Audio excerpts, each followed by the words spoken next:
दोस्तों, कई बार अपराध इतना सोच समझ के किया जाता है कि पहली नजर में वो एक सामान्य घटना लगती है, लेकिन जब पुलिस हर छोटी से छोटी, बड़ी से बड़ी कड़ी जांच करती है तो सच धीरे धीरे सामने आने लगता है।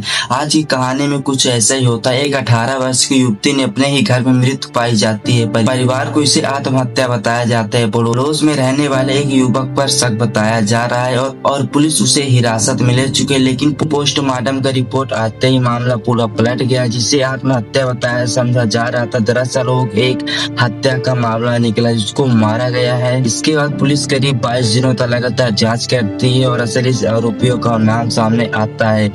इस खबर को सुनकर पूरा इलाका हैरान हो जाता है। आखिर उस युवती की मौत कैसे हुई, शुरुआत में कौन गलत है, कैसे क्या हुआ, आखिर पुलिस ने इतना खुलासा कैसे कर पाया। नमस्कार दोस्तों, मेरा नाम है सुजीत।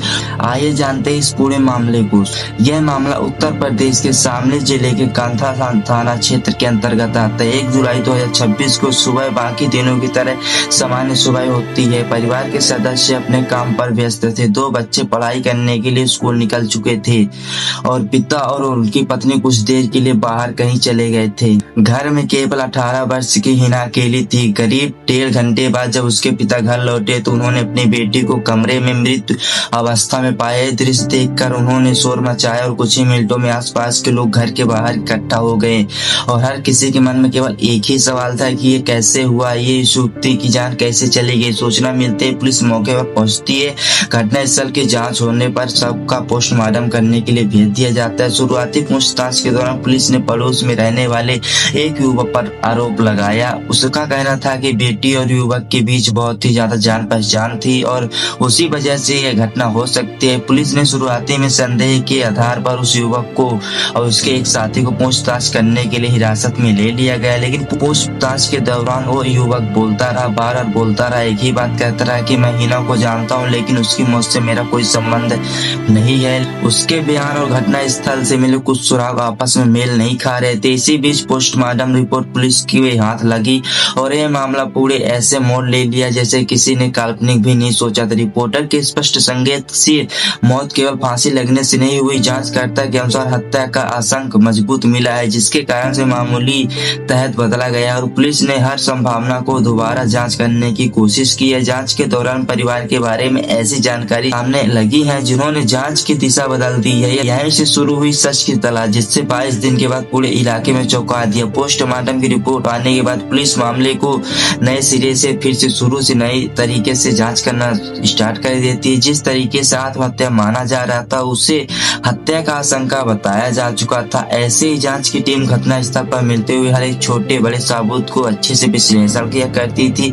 घर के लोगों के बयान भी डेली दर्ज कराया करती थी ताकि कोई भी विश्लेषण को समझ आ सके। और जिस युवक पर शुरुआत में आरोप लगाया गया था वही युवक कह रहा था कि उसका इस घटना से कोई संबंध नहीं है। पुलिस ने उसके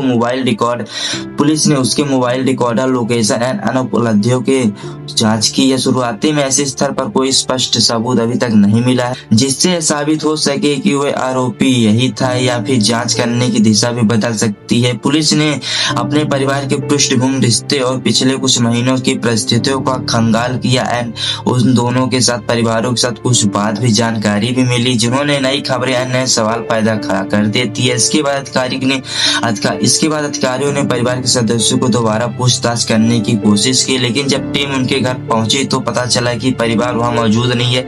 यह जानकारी बहुत ही ज्यादा महत्वपूर्ण थी। अब पुलिस को शक होने लगा कि कहीं परिवार अचानक से घर छोड़कर किसी बड़े राज्य या कहीं दूसरी जगह तो नहीं चले गए। इसके बाद अलग अलग टीमों की घटना की जाती है। रिश्तेदार, परिचय और संभावित ठिकानों की जानकारी जुटाई जाती है। काल और स्थानीय लोगों से रिकॉर्डर, अन्य उपलब्धियों का सुराग जोड़ने के लिए पुलिस लगातार आगे बढ़ रही थी। बीतते हुए दिन लेकिन कोई ठोस सफलता नहीं मिल रहा था। फिर एक दिन पुलिस को एक महत्वपूर्ण सूचना मिली। सूचना के आधार पर टीम तुरंत वहां बताए गए स्थान पर पहुंचती है। वहां कुछ लोगों से पूछताछ करने के बाद, हिरासत में लेने के बाद थाने में उनसे पूछताछ होती है। शुरुआत में सभी खुद ने निर्दोष बताए, लेकिन जांच के आधार पर उन्होंने धीरे धीरे सबूत सामने रखते गए। यहीं से इस केस की अहम कड़ी खुलासा होने लगी। आगे की पूछताछ में बताने जाने वाले उन्होंने मामले की तस्वीर भी बदल दी। आखिर पुलिस में कौन सा ऐसा सबूत मिला जो जांच करने की पूरी दिशा बदल दी?